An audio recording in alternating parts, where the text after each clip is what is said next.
जग में महान है।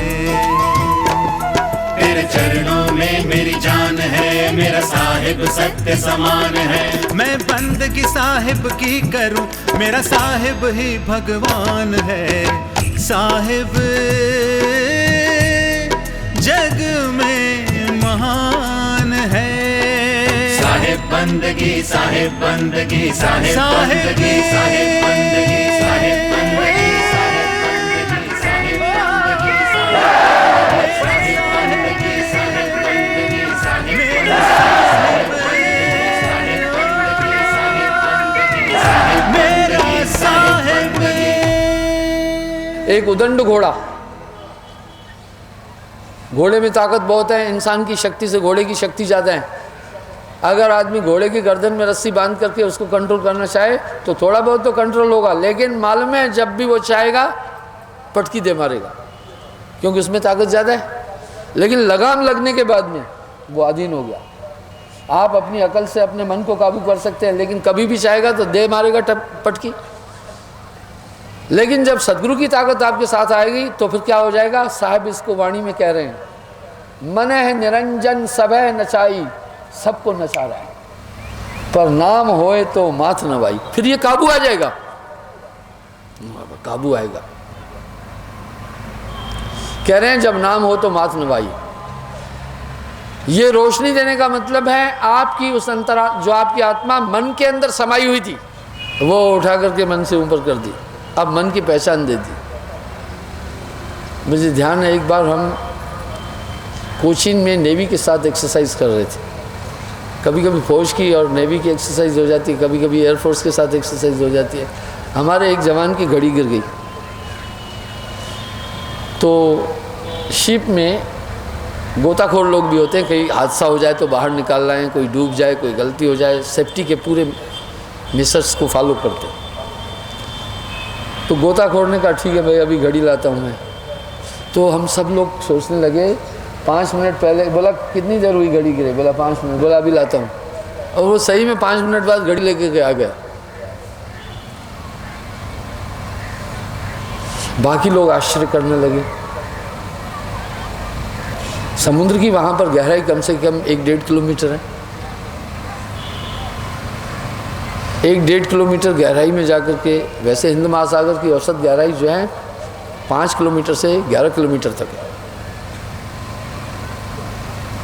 अरब सागर वगैरह भी काफ़ी गहरा है। क्या था, घड़ी तल में नहीं गई थी।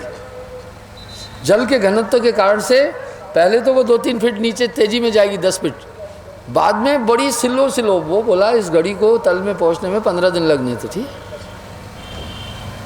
ये 60-70 मीटर नीचे भी नहीं पहुंची थी, 50-60 फीट नीचे तक पहुंची थी, वहीं से लेके आ गया हूँ।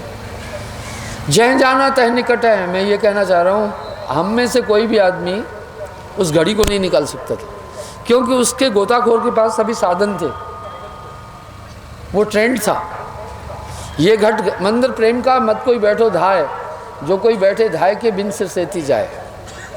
इसलिए शरीर में अंदर घुसना ऐसे नहीं घुसना है, बिना सदगुरु की ऊर्जा के शरीर के अंदर घुसना मत। बिन सिर सेती जाए, बिना सर काटे ही चला जाएगा। तो इस तरह से बंद हो। क्या हुआ, पहले मन का खेल कहीं ना कहीं, चाहे कितनी भी आप चालाकी करें, कितना भी आप एक्टिव रहें, चाहे कितनी भी आप ताकत लगाएं, कितना भी योग करें, कितना भी हठ योग करें, कितनी भी तपस्या करें, कितनी भी साधना करें, कितना भी अपने को कंट्रोल करें, इसको कंट्रोल नहीं कर पाओगे। ये परछाई से लड़ने के बराबर है। साहिब वाणी में कह रहे हैं, भाई नाम होए तो माथ नवाई, ना तो ये मन बांध नशाई। जब ये नाम की ताकत आएगी तो ये काबू आ जाएगा। उसके बाद फिर क्या हो जाता है, ये काम गुरु पल में करता है। कोटि जन्म का पंथ था गुरु पल में दिया रखा है। ये करोड़ों जन्म का पंथ गुरु पल में कर देता है।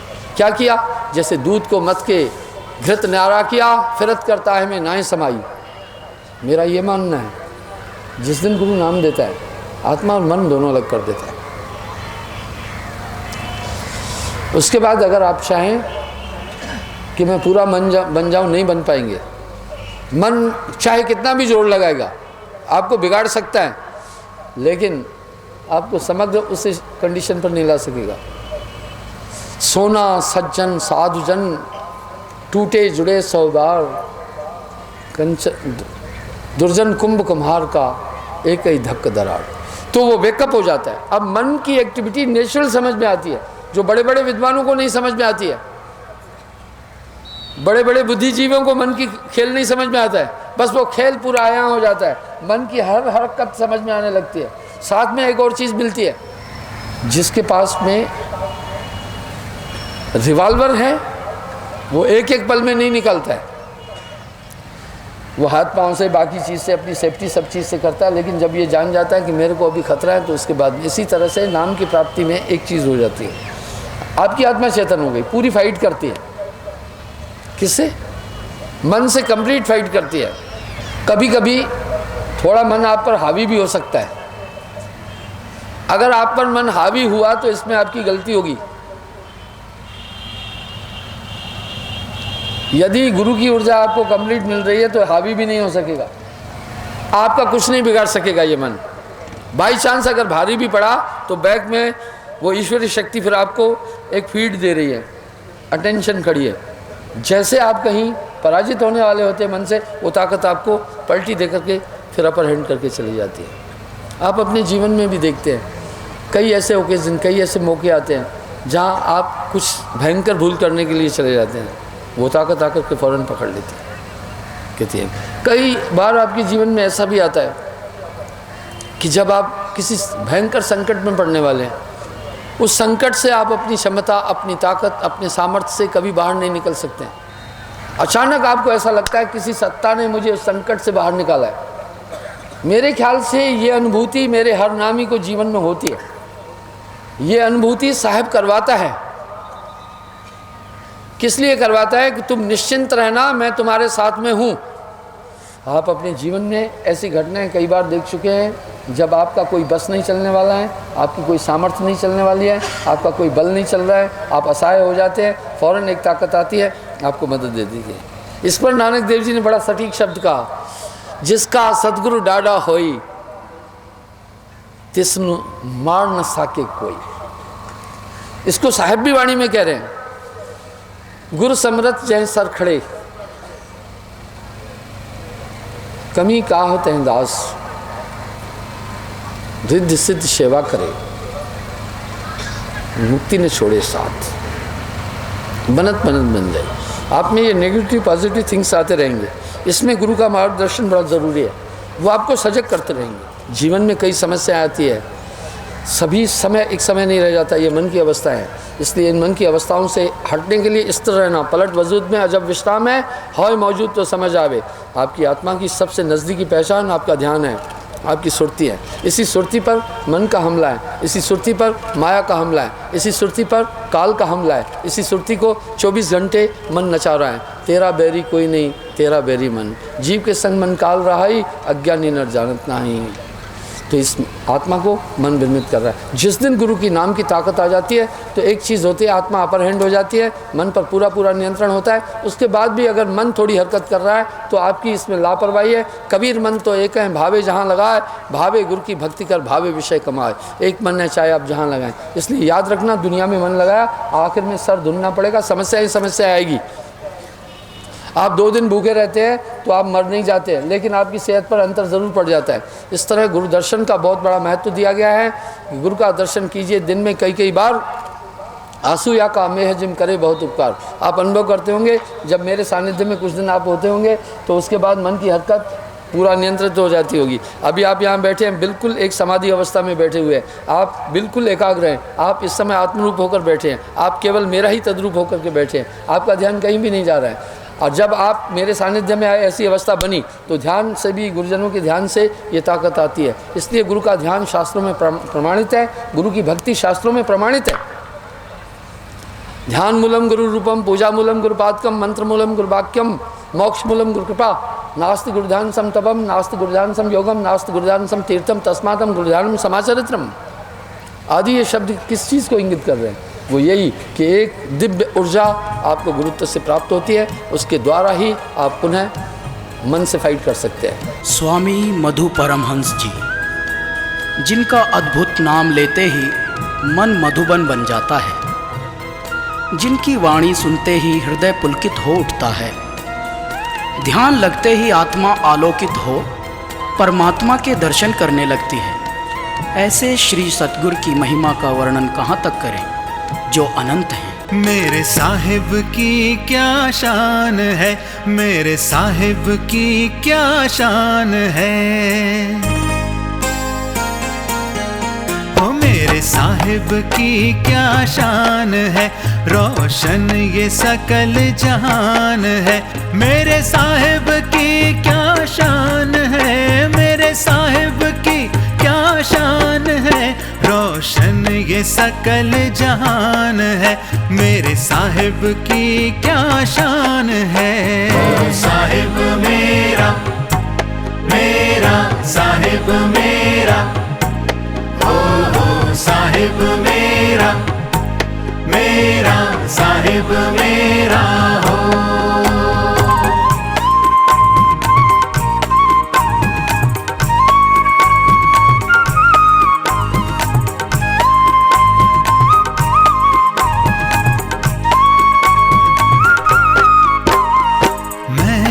उलझा ही रहा दुनिया के ही जंजाल में, फिर भी तू करता रहा अपनी कृपा हर हाल में। मैं अकिंचन दास तेरा, तू मेरा भगवान है। मेरे साहिब की क्या शान है, रोशन ये सकल जहान है। साहिब मेरा, मेरा साहिब मेरा, हो साहिब मेरा, मेरा साहिब मेरा हो।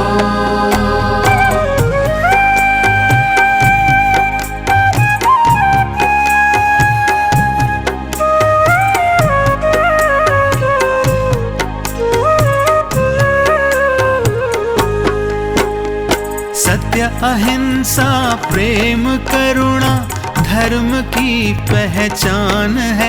मेरा धर्म साहिब बंदगी अब सुबह और शाम है। मैं करूं गुणगान तेरा, तू गुणों की खान है। मेरे साहिब की क्या शान है, रोशन ये सकल जहान है। साहिब मेरा, मेरा साहिब मेरा, हो साहिब मेरा, मेरा साहिब मेरा हो।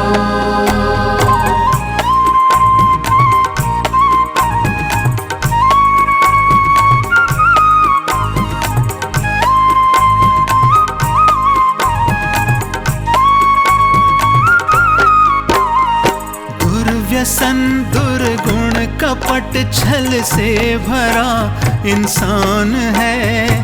तू है पारस, तेरी भक्ति का हमें वरदान दे। तू बना दे स्वर्ण हमको, हम तो लौह समान है। मेरे साहिब की क्या शान है, रोशन ये सकल जहान है। साहिब मेरा, मेरा साहिब मेरा, हो साहिब मेरा, मेरा साहिब मेरा हो।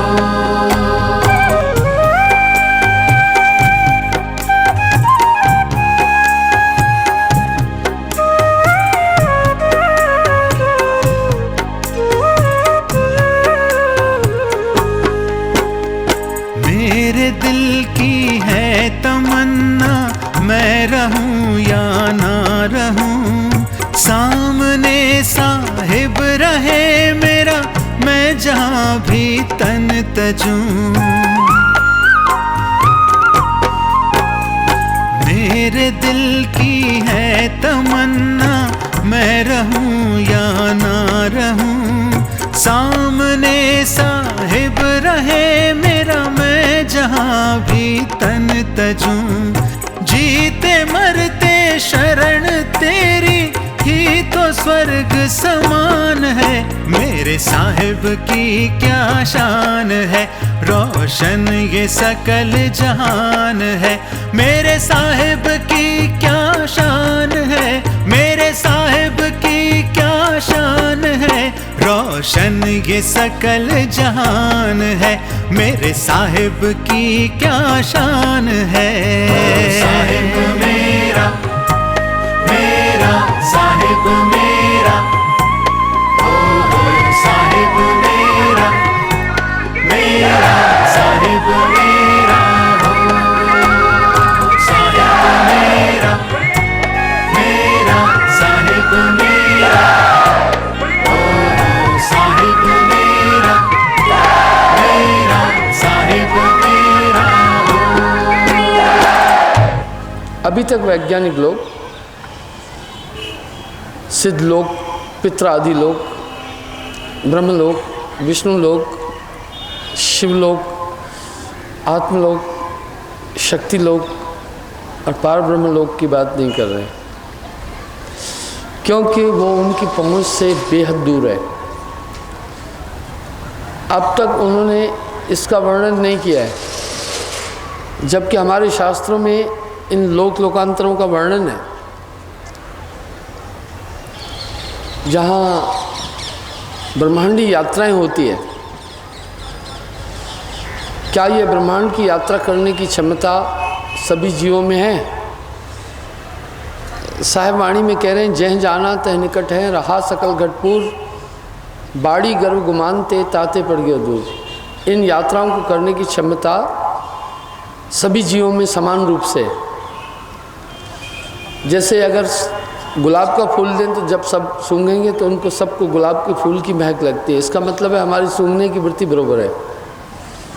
देखने का भी, कि जब भी कोई आदमी आया सभी उसे वैसे ही देख रहे हैं।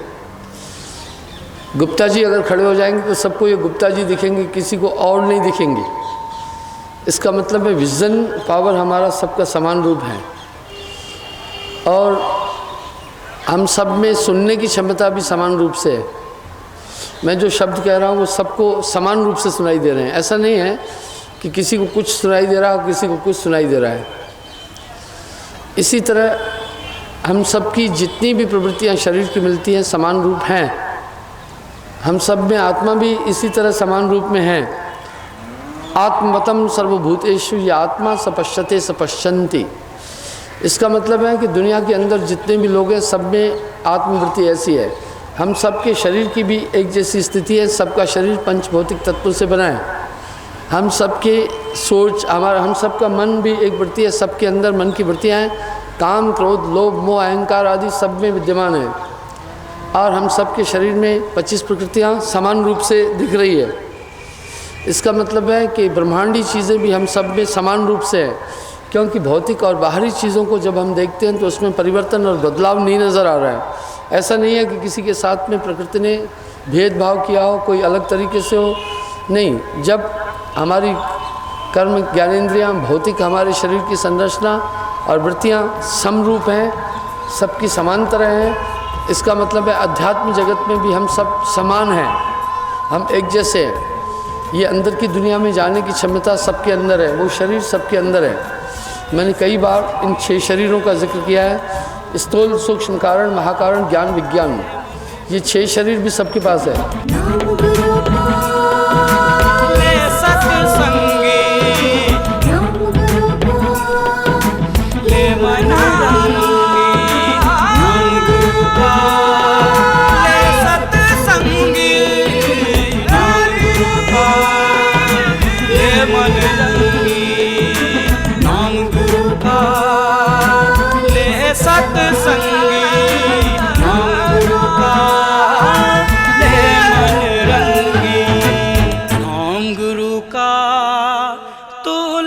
सत्संगी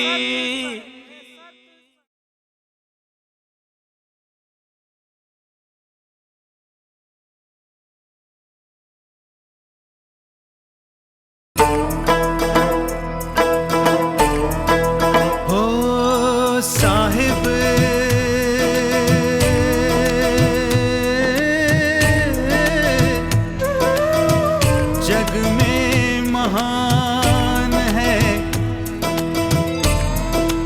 साहिब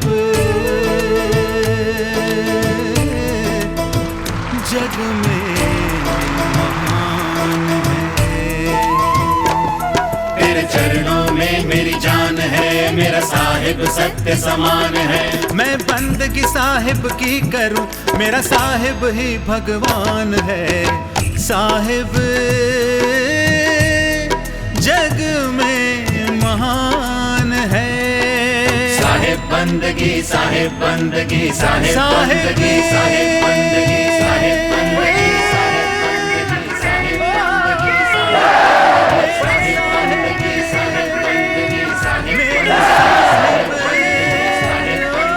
साहिब बंदगी, मेरा साहिब।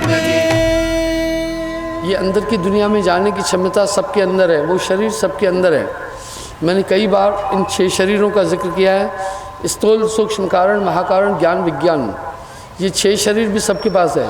हम सब देखो स्वप्न देखते हैं, सब सपने देख लेते हैं। भूख प्यास लग रही है, गुण, तत्व, प्रकृति हम सब के अंदर समान रूप से विद्यमान है। ऐसा नहीं है कि किसी में ये तत्व प्रकृति विशिष्ट है, किसी में कम है। ऐसा नहीं है कि ये 6 शरीर किसी व्यक्ति विशेष के पास हो, नहीं।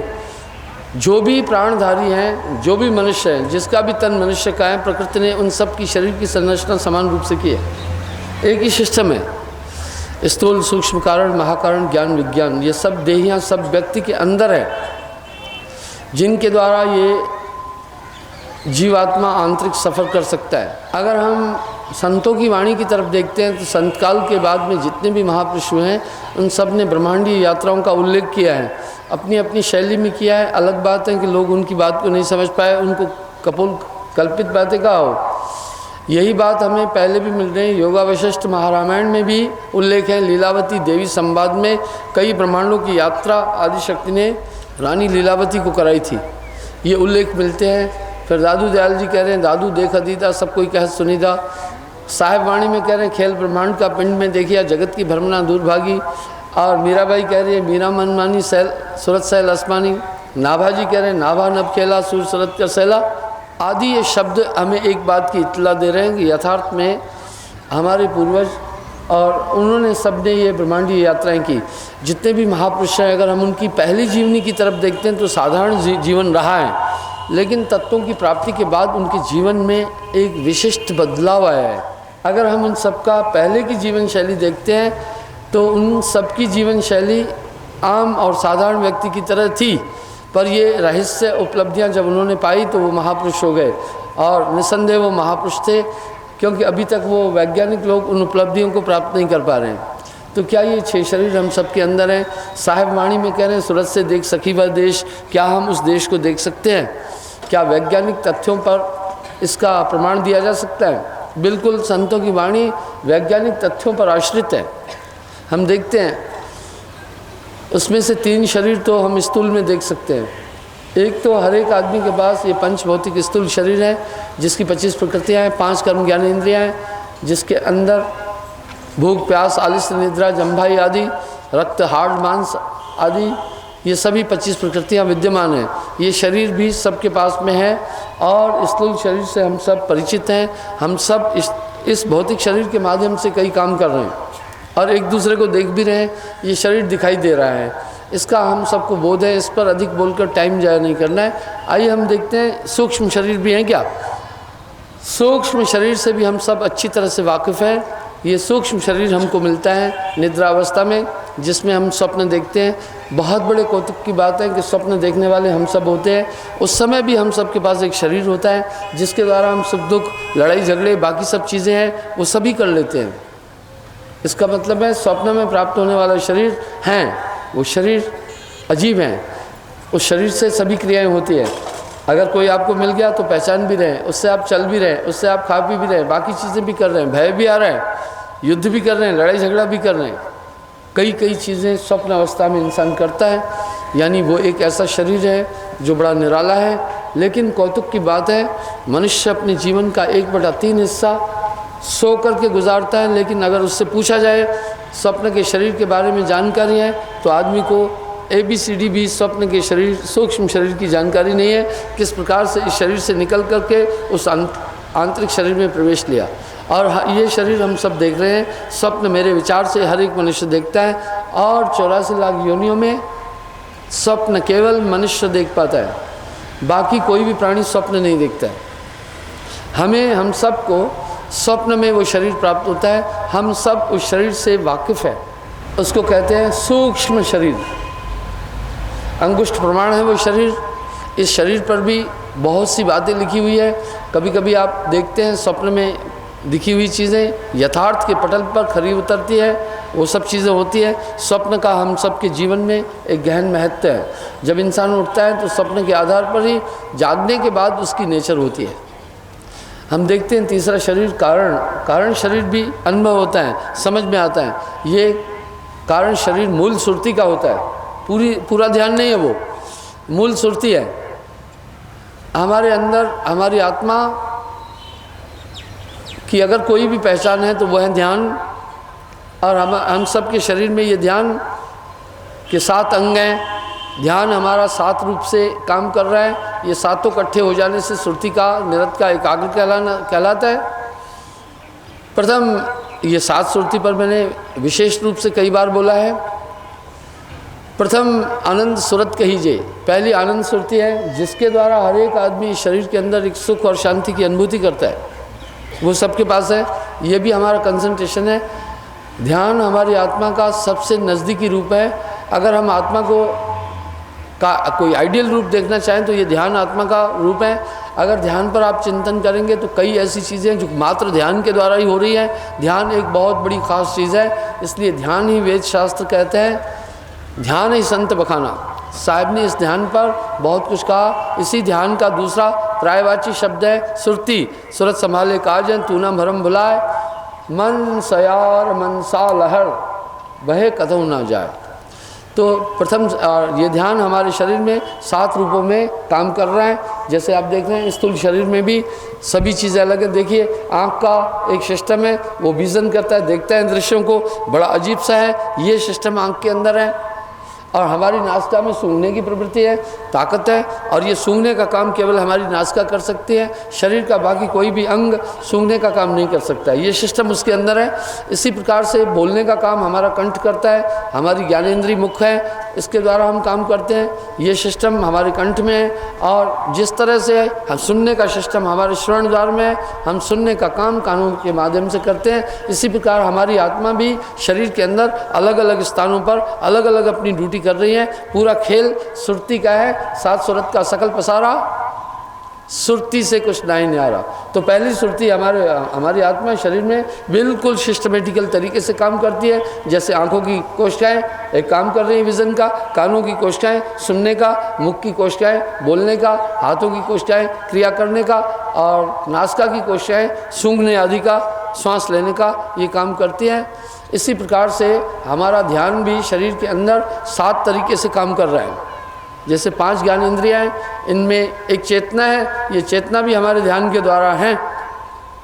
हम देखते हैं पहली सूरत अनंत सुरति है, ये सबके अंदर है। सभी एक सुख और शांति को फील करते हैं, वो चीज़ वो देती रहती है। अगर आपके घर के पास में रजनीगंधा का पौधा है तो आपको महक देता है। इसी तरह वो सुरति हर एक से आनंद की फीलिंग होती है। दूसरी सुरति चमक सूरत कहीजे, वो क्या करती है, हर एक आदमी के शरीर को सैला किए हुए, आत्मा निकल जाने के बाद देखो शरीर मुरझा जाता है, उसका काम है शरीर को रोशन करना, शरीर को चेतन करना। तीसरा मूल सूरत कहीजे, तीसरी सुरति, तीसरा कंसंट्रेशन हमारे बॉडी में बहुत बड़ा काम कर रहा है। जब ये सभी ध्यान इकट्ठे हो जाते हैं तो हम बहुत सी अनुभूतियाँ अपने अंदर कर सकते हैं। इसलिए साहिब वाणी में कह रहे हैं, सूरत संभाले काज है तू ना भरम भुलाए, मन सयार मनसा लहर वह कतहु ना जाए। आइए हम देखते हैं ये मूल सुरति क्या काम करती है। मूल इसको इसलिए कहा बेसिक, यानी रानी सुरति खास। जैसे हमारे शरीर के अंग प्रत्यंग सभी तो चेतन है, हमारी आंखें भी देखने का काम कर रही हैं, हमारी उंगलियां भी हिल रही है, लेकिन ब्रेन से ज़्यादा चेतन कुछ नहीं है। आंखें उसके बाद चेतन है काफ़ी। फिर हमारी कर्म ज्ञानेंद्रियाँ काफ़ी चेतन है, वो काफ़ी काम कर लेती हैं। ज्ञानेंद्रियाँ कर्मेंद्रियों से ज्ञानेंद्रियाँ अधिक चेतन है। इसी प्रकार से ये मूल सुरति 7 सुरतियों में अधिक चेतन है। इसका बहुत महत्वपूर्ण काम है। इसका काम भी समान रूप से सभी जीव कर रहे हैं। मूल सुरति के समय जिसको कहते हैं मैन कंसंट्रेशन, हम सब उस मुख्य ध्यान से बड़ी चीज़ें कर रहे हैं। उदाहरण के लिए अगर बच्चे परीक्षा देने जाते हैं, कंसंट्रेट हो जाते हैं, एकदम ध्यान में होकर के अपना काम कर रहे हैं, गाड़ी चला रहे हैं तो आप वेल कंसंट्रेट हो गए। जिस समय आप वेल कंसंट्रेट हो जाते हैं, एकाग्र हो जाते हैं, तो आपकी चेतना भी बढ़ जाती है। ये मूल सुरती हर एक इंसान के शरीर में अपना सेम रूप में काम कर रही है। अगर सुई में धागा डालना है तो सभी कंसंट्रेट होकर के डाल रहे हैं, मोटरसाइकिल चलाना है, बाकी चीज़ करना है, लिखना पढ़ना है और कोई बारीक काम करना है या कोई चीज़ देखना है, तो हम उस समय इस ध्यान का भरपूर प्रयोग करते हैं। ये मूल सुरती सब में समान रूप से काम कर रही है। सभी लोग इसका पूरा प्रयोग कर रहे हैं, सभी एकाग्र होना जानते हैं। सब में ये मूल सुरती रानी सूरत है, इसलिए इसका नाम रखा मूल सुरती। आदमी अपनी आत्मा के विषय में बहुत कम जानकारी रख रहा है। आत्मा इस शरीर के अंदर ठीक वैसे ही सक्रिय हो रही है, पूरे काम कर रही है जैसे हमारे शरीर के इंपॉर्टेंट ऑर्गन्स हैं जो अपना अलग अलग काम कर रहे हैं। किडनी अपना अलग काम कर रही है, हार्ट अलग काम कर रहा है, फेफड़े हमारे अलग काम कर रहे हैं और पाचन क्रिया सिस्टम हमारा अलग काम कर रहा है, लीवर आदि ब्रेन हमारा अलग काम कर रहा है। हालांकि ऊर्जा वही है। इसी प्रकार हमारा ध्यान भी हर एक के अंदर ये 7 सुरती का सकल पसारा। साहब ने बहुत बड़ी आइडियोलॉजी बोली कि हर एक के अंदर ये 7 सुरती अपना काम कर रही है। आइए हम देखते हैं, ये चौथी शून्य सूरत है भाई। ये शून्य सुरती क्या करती है? आदमी को साइलेंट रखती है। हम सब देखते हैं कि कई बार आदमी हर एक खामोश रहता है, हर एक आदमी खामोश रहना चाहता है, हर एक आदमी थोड़ा शांत रहना चाहता है। ये काम हमारी वो शून्य सुरती करती है, साइलेंट कंसंट्रेशन। ये सबके अंदर है, हम सबको उसकी आवश्यकता भी है। पंचम सुरत ठाव ठाव स्वाद रस चाखे।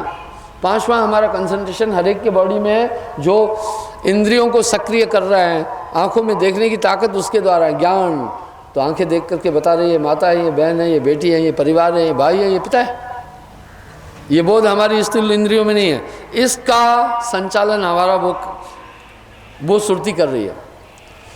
इसी प्रकार से सभी वो इम्पोर्टेंट ऑर्गन जो हमारी इंद्रियां हैं, ज्ञानेंद्रियों को वो सुरती चेतन करती है। उसकी इतनी ड्यूटी है। जैसे एक दफ्तर में एक चपरासी है, उसकी ड्यूटी है साफ सफाई करना, एक क्लर्क है रिकॉर्ड रखना, और वहाँ एक हेड क्लर्क या अधिकारी है संचालक है वो उस दफ्तर का। इसी प्रकार हमारे शरीर के अंदर सुरतियाँ भी अपना काम कर रही है, पर आदमी ने कभी भी इस ध्यान पर कोई चिंतन नहीं किया है। साहब वाणी में कह रहे हैं, सूरत संभाले काज है, तू ना भरम भुलाए, मन सयार मनसा लहर बहे कतौ न जाए। छठी सूरत ज्ञान सूरत कहीजिए। वो छठिया जो आपका कंसंट्रेशन है, उसका काम है सही और गलत बताना। देखो सही और गलत का निर्णय सभी लोग कर रहे हैं, ये क्षमता करीब सब में है। क्या उचित है क्या अनुचित है, ये थिंकिंग भी आ रही है। इतने बड़े सिस्टम आपके बॉडी के अंदर है, आदमी इससे कभी भी परिचित नहीं है, इन सब चीज़ों को स्वाभाविक मान रहा है। ये स्वाभाविक नहीं है, एक जड़ से इन सब कार्यों को करने की शक्ति प्राप्त हो रही है। हमने इन सब चीज़ों को स्वाभाविक मान लिया है, नहीं, इसके पीछे बहुत बड़ा रहस्य है। इसलिए साहब वाणी में कह रहे हैं, ये काया है समृत केरी, काया की गत काहु नहेरी, शिव गोरख सो पचपच हारे, इस काया का भेद न पाए, कबीर काया अथाह है, कोई वर्ला जाने भेद भाव। बड़े बड़े ऋषि मुनि सिद्ध साधक शिव ग्रंथ आदि इस काया का सही रहस्य नहीं जान पाए। ये समृत केरी, इसको नारायणी चोला इसलिए कहा, इसके अंदर बहुत सूक्ष्म बहुत दिव्य सिस्टम्स हैं, जो ऐसे सिस्टम्स बाकी किसी प्राणी में नहीं है, उसके स्थूल शरीर में नहीं है। इस तरह से वो ज्ञान सुरती हर एक को अच्छे और बुरे का इल्म देती है, बताती है, ज्ञान देती है। ये उचित है, ये अनुचित है, ये कृत है, ये आकृत है, ये किया जाए, ये न किया जाए, ये सिस्टम सबके अंदर है। हर एक आदमी ये फील करता है कि कुछ भी ऐसा काम करने जाए अंदर से प्रेरणा मिलती है। ये ड्यूटी उस ज्ञान सुरती की है। देखा आपके अंदर कितने रहस्य है। और 7वीं सुरती हृदय के माही, हृदय से कष्ट न्यारा नहीं। वो 7वीं सुरती का एक काम है पूरी बॉडी में ऊर्जा पहुंचाना, ये वो काम कर रहे। इसलिए आत्मदेव निकल गया ताल सुखाने हंस उड़ाने। जब आत्मदेव निकल गया तो पूरे सिस्टम सीज हो जाते हैं, ना आपकी आंखें काम कर सकती हैं ना कुछ। इस तरह ये आत्मदेव इस शरीर में बैठकर पूरा अपना संचालन कर रहा है। आत्मा की हाजिरी आपके शरीर में है, आत्मा निष्क्रिय नहीं है। हालांकि आत्मा कर्ता भोक्ता दोनों से परे होने के बावजूद भी इस स्थूल शरीर के अंदर बंधी हुई है और शरीर के धर्म का आत्मा पालन कर रही है। अज्ञानवश आत्मा ने अपने आप को शरीर मान लिया है। इसका मतलब है कि हमारे जैसे दूध में सार घी है, तिलों में सार तेल है, इस तरह हमारे शरीर में अगर एक कोई लाजवाब और सार चीज़ है तो वो आपका है ध्यान। इसलिए साहब इस सुरती पर कह रहे हैं, सूरत संभाले काज है, तू ना भरम भुलाए, मन सयार मनसा लहर रहे कतऊ ना जाए। सात सूरत का सकल पसारा, सुरती से कुछ ना ही न्यारा। इसका मतलब है हमारे बॉडी में जितने भी काम हो रहे हैं ये ध्यान से होते हैं। रेलवे वाले एक बात बड़ी अच्छी कह रहे हैं, सावधानी हटी दुर्घटना घटी। जब भी हमारा ये ध्यान डिस्कंसंट्रेट होता है वहीं गड़बड़ हो जाती है। अगर आप सब्जी काट रहे हैं, मूल सुरती हट गई तो हाथ कट जाएगा। अगर आप गाड़ी चला रहे हैं, वो मेन कंसंट्रेशन कहीं चला गया तो एक्सीडेंट हो जाएगा। और अगर आप चल रहे हैं, अगर आपका ध्यान नहीं है और वो मूल सुरती आपकी कहीं और घूम रही है तो उसके बाद में बहुत सी ऐसी चीज़ें जो आपको टकरा जाएगी, कहीं लग जाएगा, कहीं खड्डे में पाँव आ जाएगा। इसका मतलब है हमारे स्थूल शरीर के संचालन में हमारे ध्यान का, हमारी सुरती का एक विशेष महत्व है। हम देखते हैं तो तीसरा शरीर है कारण शरीर। ये कारण शरीर क्या है? ये मूल सुरती का है। ये कारण शरीर हमारी पूरी आत्मा नहीं होती है। ये कैसे काम करता है? इसमें देखने की ताकत है, सुनने की ताकत है। जैसे आपके नाक में सूंघने की ताकत है, इस तरह आपकी मूल सुरती के अंदर बहुत ताकत है। समझने की ताकत है, देखने की ताकत है, चलने की ताकत है। जब हम महापुरुषों की वाणी देखते हैं तो एक उल्लेख मिलता है, सुरती के द्वारा वो ब्रह्मांड की यात्राएं कर रहे हैं। शम्स तब्रेज़ का जब दंड दिया बादशाह ने, उसे कहा इसके हाथ काट दो, तो शम्स तब्रेज़ ने कहा था, शिबली ने कहा था कि काट दो मेरे ये हाथ, मेरे पास वो हाथ है जो बहुत दूर तक काम कर सकते हैं, ये हाथ वहाँ तक नहीं जा सकते। इसका मतलब हम सबके पास कुछ और भी हाथ हैं। कहा भाई इसकी टांगें काट दो, बादशाह ने फरमान किया। शिबली ने कहा काट दो ये टांगें, मुझे इन टांगों की आवश्यकता नहीं है, मेरे पास वो टांगें हैं जो एक यहाँ होता है पैर, एक ईश्वर की दरगाह में होता है। बादशाह ने कहा इसकी आंखें निकालो, ये काफर जिद्दी है। शिबली ने कहा निकाल लो ये आंखें, मेरे पास वो आंखें हैं जो परमात्मा का दीदार करना जानती हैं। ये आंखें ईश्वर को नहीं देख सकती हैं, केवल भौतिक देख सकते हैं। इसका मतलब है आपके अंदर कुछ आंखें भी हैं, आपके अंदर कुछ पाँव भी हैं। इन वाणियों से एक प्रमाण मिल रहा है और कई जगह पर प्रमाण मिल रहा है। सूरत से देख सखी वह देश। इसका मतलब कबीर साहब भी बोल रहे हैं कि सुरती से मैंने वो पूरा ब्रह्मांड अपने अंदर देखा। जब हम हज़रत मोहम्मद साहब की मेराजा के विषय में पढ़ते हैं तो वो भी 7 सुरती 7 आकाश की यात्रा करके पलक मात्र में, बड़ी स्पीड है उसके अंदर। और अगर हम इसी मूल सुरती के शरीर की तरफ चलते हैं तो भागवत गीता में तो वासुदेव कृष्ण ने बड़ा स्पष्ट और सहज रूप में कहा, हे अर्जुन इस आत्मा की आंखें नहीं हैं तभी भी सब तरफ से देख सकती है। आंखों का भाव स्थूल आंखें नहीं है। हे अर्जुन इस आत्मा के पैर भी नहीं है स्थूल, लेकिन आत्मा तो भी सभी दिशाओं में चलने में सक्षम है। हे अर्जुन इस आत्मा की नाक भी नहीं है तभी भी ये आत्मा सभी दिशाओं से सूंघने में सक्षम है।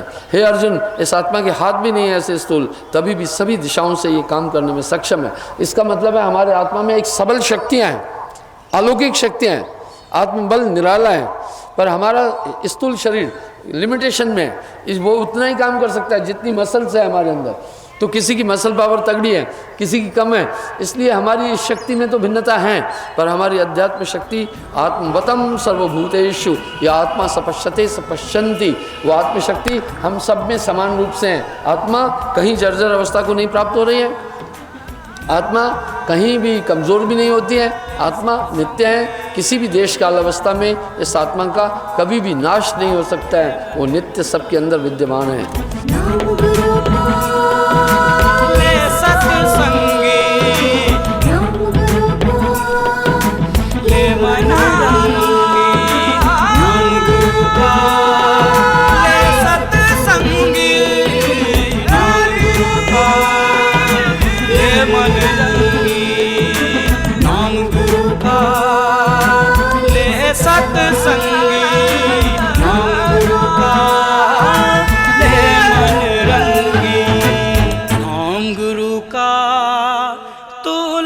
सत्संगी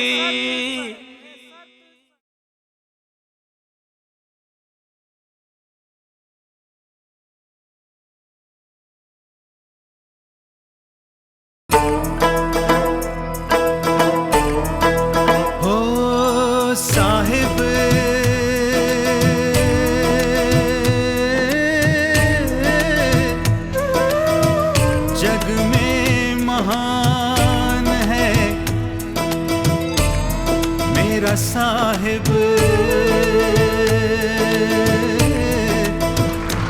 में महान है।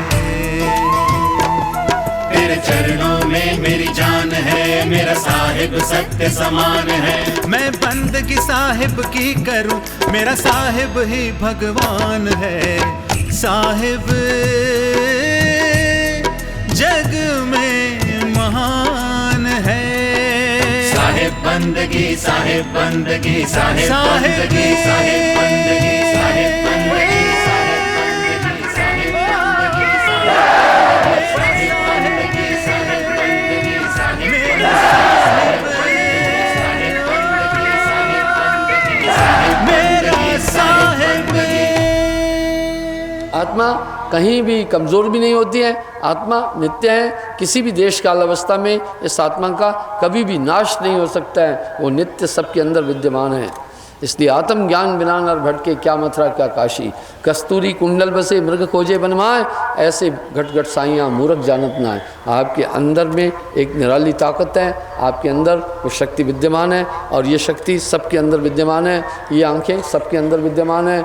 ये सिर्फ शिवली में नहीं थी, ये सिर्फ अर्जुन में नहीं थी, या ये केवल वशिष्ठ मुनि में नहीं थी। सबकी गठरी लाल हैं, कोई नहीं कंगाल। तो भाइयों, ये शक्ति स्वाभाविक रूप से हम सब के अंदर विद्यमान है। संतों मोह देख देख आवे हासी, पानी में मीन मरे प्यासी। साहब वाणी में कह रहे हैं, मुझे देख करके बड़ी हंसी आ रही है। ये क्षमताएं हम सब के अंदर विद्यमान है। पर साहब इशारा कर रहे हैं, जो तिलमा ही तेल है, तिलों में जैसे तेल है, पर वो व्यक्त नहीं, अव्यक्त है, पर पिरोने के बाद निकाल सकते हैं। जो चकमक में आग, चकमक में आग है, अव्यक्त है, व्यक्त नहीं है। क्रिया के द्वारा हम उस अग्नि को बाहर निकाल सकते हैं। तेरा साईं तुझ में है, जाग सके तो जाग। ये ईश्वरीय सत्ताएं भी हर एक आदमी के अंदर विद्यमान है। इस नारायणी चोले में परमात्मा प्रत्यक्ष रूप में बैठा हुआ है। इसलिए इस शरीर को नारायणी चोला कहा गया, सोहम कहा गया, ईश्वर का तद्रूप कहा गया, अनल हक कहा गया। न जान इस शरीर के विषय में कई कई ऐसी संज्ञाएं दी गई हैं। आइए हम देखते हैं कि इस प्रकार ये 7 सुरती हमारी पूरी पूरी बिजी है। इनके अपने अपने केंद्र हैं, इनके अपने अपने केंद्र हैं, वहाँ से ये बैठकर संचालित हो रही है। जैसे हम बोल रहे हैं तो इसके लिए हमारे कंठ में साउंड बॉक्स है जो ये काम कर रहे हैं। हम देख रहे हैं तो हमारे आई बॉल में ये सिस्टम है। हम सुन रहे हैं तो हमारे कानों में पर्दा है जो वर्ड्स उससे इंटरेक्ट होता है, और वो ब्रेन के पास भेजता है, वहाँ वो डिकोड कर लेता है और मीनिंग निकल आती है। इसी प्रकार आपके ध्यान के अंदर अद्भुत रहस्य भरे पड़े हैं। तो तीसरा शरीर इसी मूल सुरती का है। इसके द्वारा ये हम सब देख भी सकते हैं, हम इस शरीर को अनुभव भी कर सकते हैं। कभी कभी मैंने कई बार इसका उदाहरण दिया है। कभी कभी आप हम सब देखते हैं, कोई आदमी गहरी सोच में बैठा हुआ है, आप उसे देख रहे हैं, आप समझ रहे हैं कि ये आदमी यहाँ पर नहीं है। भाई उसके हाथ तो वही है, पैर भी वही है, स्थूल शरीर भी वही है, वो तो वही है, पर आप फील करते हैं इसका ध्यान कहीं और है। इसका मतलब हम ये फील भी कर लिए कि ध्यान बॉडी में है या नहीं है। वो आदमी कहीं खोया हुआ है, आप पास में जाते हैं उसके, कुछ बोलते हैं, वो एकदम चौंक कर झेपता चमकता है, वो कहता हाँ। आप पूछते हैं कहाँ हो, तो वो एकदम वापस आ जाता है इधर। क्या हुआ? उसकी वो मूल सुरती कहीं चली गई थी। जिसके विषय में वो चिंतन कर रहा था, उसी मुकाम पर ये मूल सुरती पहुंच गई थी। इसका मतलब उसे जाने में कोई देर नहीं लगी।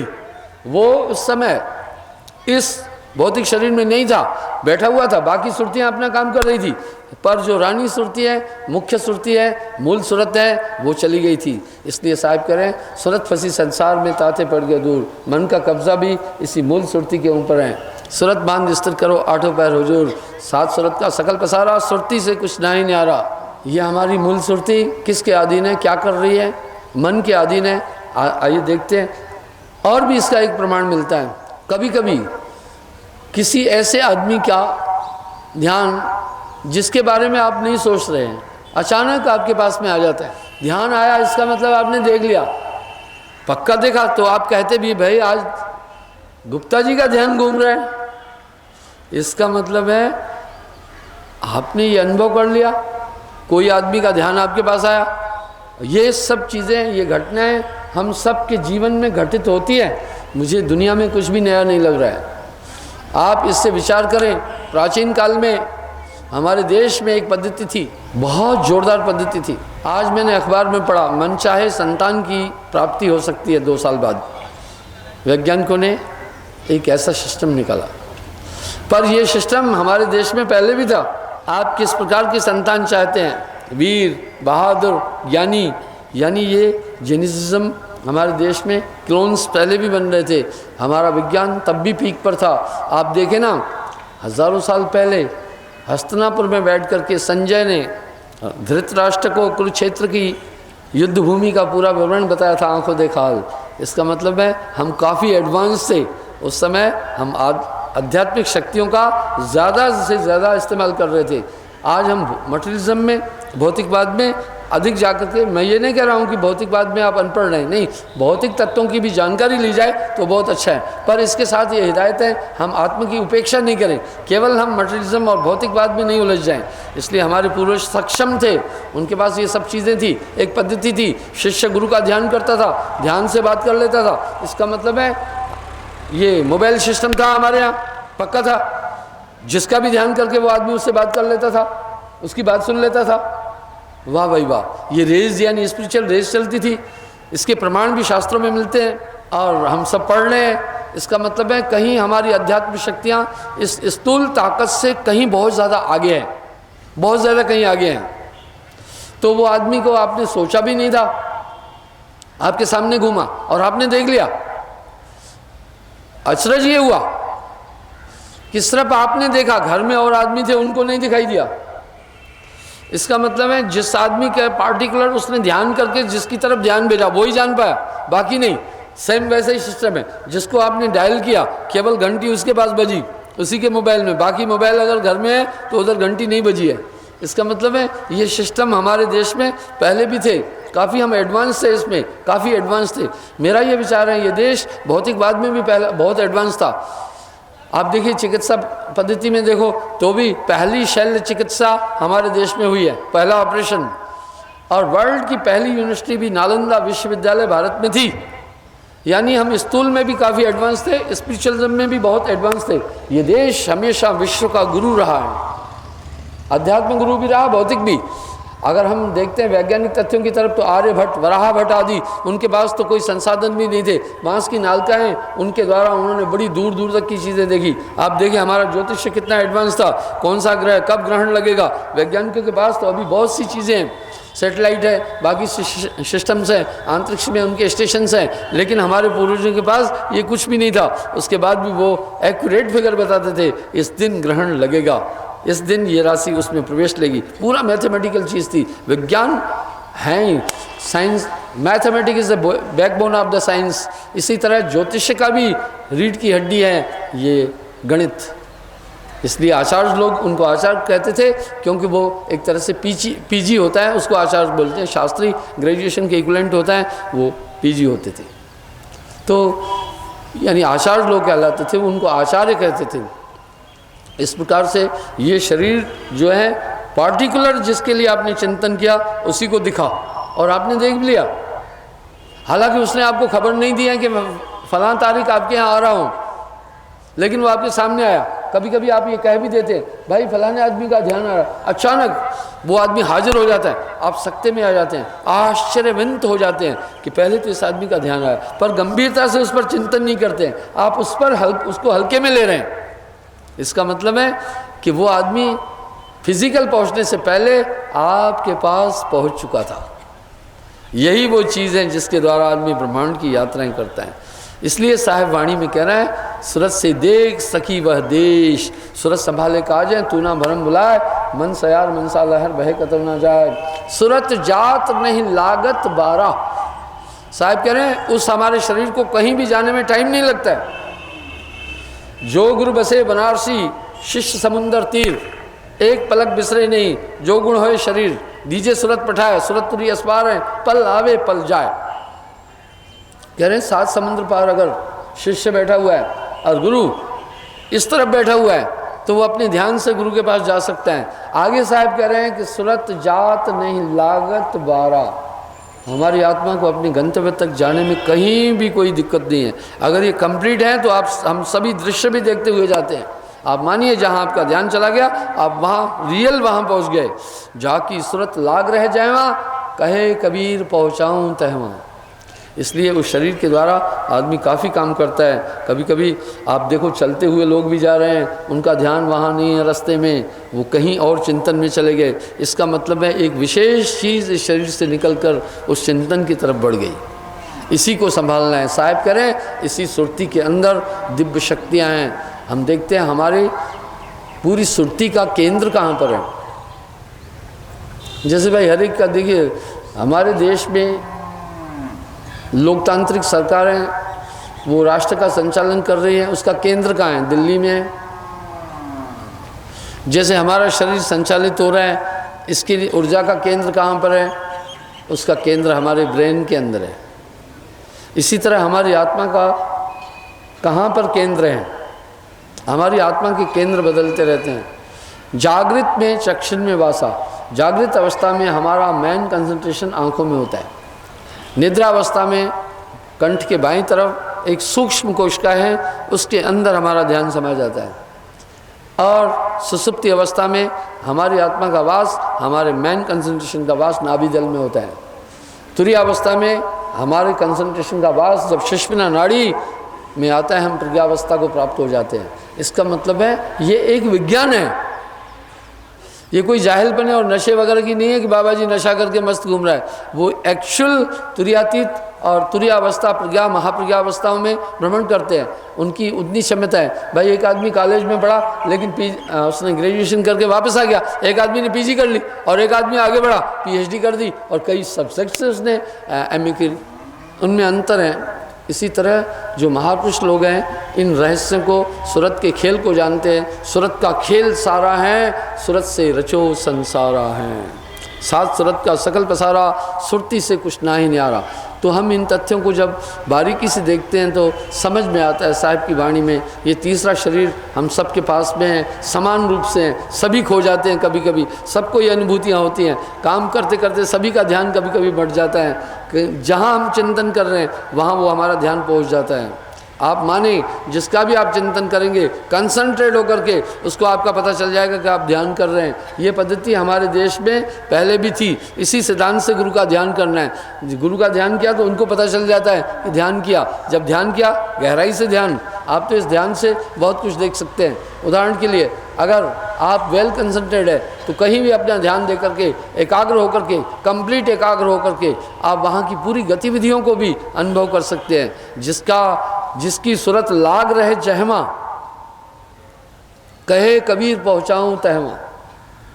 जिसका भी ध्यान जिस जगह पर है वो उसी के पास है, वो वहीं है। इसलिए सूरत संभाले काज है, तू ना भरम भुलाए, मन सयार मनसा लहर बहे कतौ न जाए। तो ये तीसरा शरीर भी हम सब के पास है, इसके प्रमाण मिल रहे हैं। चौथा शरीर है महाकारण, वो अत्यंत सूक्ष्म है। वो कब मिलता है? जब हमारे सभी कंसंट्रेशन, सभी ध्यान, सातों ध्यान एक हो जाते हैं। इसीलिए तो एक सिद्धांत बना हुआ है, ध्यान ही वेद शास्त्र कहते हैं, ध्यान ही संत बखाना। ये जब कंप्लीट कंसंट्रेशन हमारा एक पॉइंट पर आ जाता है तो हमें वो महाकारण शरीर प्राप्त होता है। वो बड़ा दिव्य है। उस शरीर के द्वारा हम भूत भविष्य वर्तमान देख सकते हैं। भूत भविष्य वर्तमान देखने की क्षमता तो वैसे भी इंसान में है। कभी कभी इस क्षमता का हम प्रयोग करते हैं, कम रूप में करते हैं, पर ये गहन रूप में है। आप त्रिकालदर्शी हो सकते हैं, आपके अंदर ये क्षमता है। क्या घटित हुआ आप देख सकते हैं, क्या होना है आप देख सकते हैं, क्या होगा आप देख सकते हैं। आप आइए, मैं जीवन की घटनाओं से आपको इसका प्रमाण देता हूँ। आपने जीवन में जो जो भी क्रियाएं की हैं वो आपको सब याद हैं। इसका मतलब है आपके शरीर में एक सिस्टम है, वो सभी घटनाएं आपको याद हैं। जो आपने अच्छे काम किए वो भी याद हैं, किस दिशा में, किस समय, किस तरफ मुंह करके अच्छे कार्य किए। जो आपने कुछ गलतियां की है वो भी आपको याद हैं, किस जगह पर, किस दिशा में, कब हमने वो गलतियां की हैं। इसका मतलब एक सिस्टम है। इसी तरह युग युगांत की घटनाओं को भी जानने का आपके अंदर सिस्टम है, आपके अंदर। क्योंकि आपकी आत्मा आज नहीं आई है दुनिया में, अनादिकाल से है। इसलिए जितने जितने आपने जन्म लिए हैं, जितनी जितनी घटनाएं आपके जीवन में जब भी हुई है, वो सब आपको याद है। इसका प्रमाण मिलता है। अब हम यहाँ विज्ञान से थोड़ा अलग चल रहे हैं। कभी कभी आप देखते हैं कोई आदमी मर जाता है, जब ये मर जाता है तो फिर भी आपके पास आया, जब ब्रेन और मेमोरी की कोशिकाएं सब खत्म हो गई तो किसके द्वारा फिर वो आप उसकी आत्मा आपके सामने घूमी? वो कैसे पहचान ली कि ये मेरा भाई है, ये मेरा आदि है?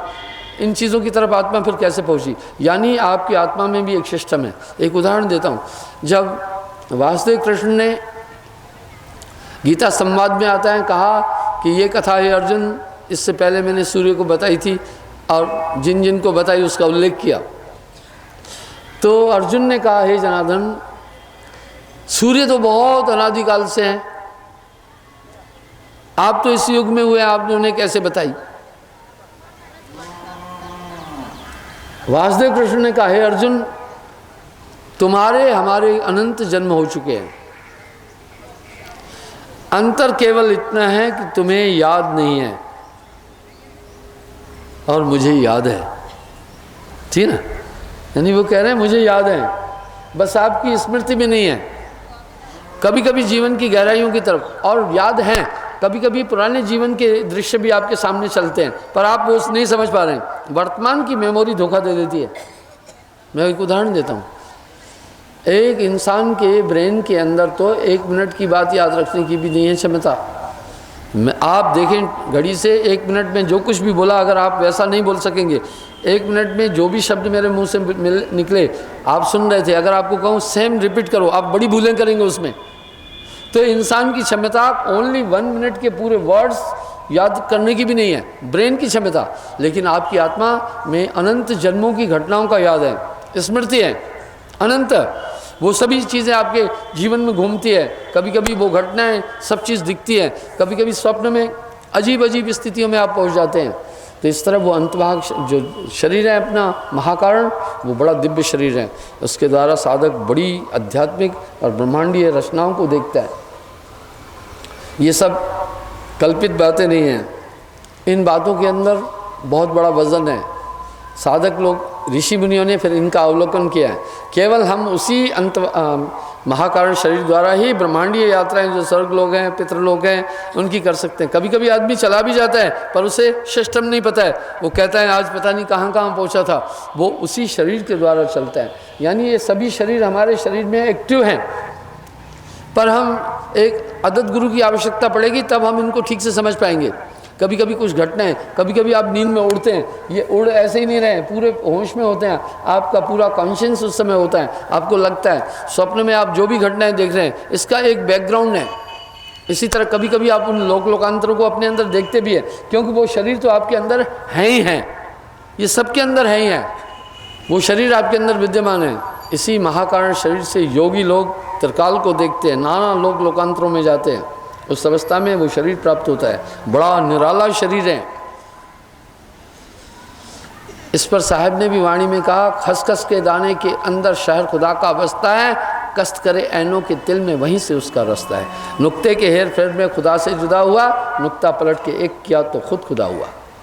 यानी मेन कंसंट्रेशन में जाकर के ये इवेंट्स पूरी एक व्यक्ति देखता है। जह जाना तह निकट है, रहा सकल गढ़पुर, बाड़ी गर गुमानते ताते पड़ गए दूर। बस तरीका आ जाए। जैसे देखिए, जिसके मनुष्य तैर सकता है, मनुष्य तैर सकता है, क्योंकि काफ़ी आदमी को हम सब तैरते देख रहे हैं, पर हमें सीखना होगा। स्वाभाविक हम तैरने वाले जल के जीव नहीं हैं। बहुत से लोग हैं जिन्हें तैरना नहीं आता है।